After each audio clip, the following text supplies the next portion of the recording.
Hi, welcome to this video. We're gonna guide you through how to create Binance wallet.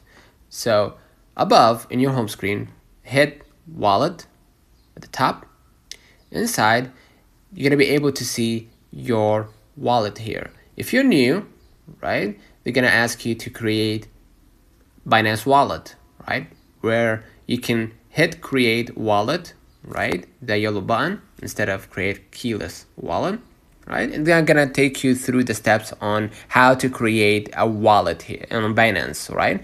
And then you're gonna just follow on to basically get to know the features of having Binance wallet, and then you're gonna be able to hit create a keyless wallet and confirm via facial recognition and wait for a few moments, right?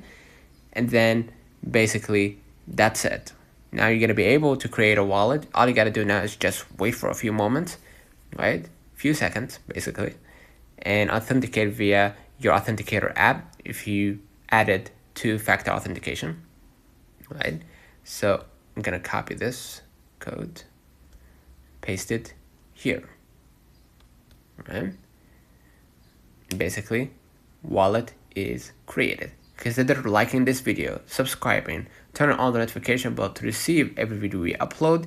Until next time, see you.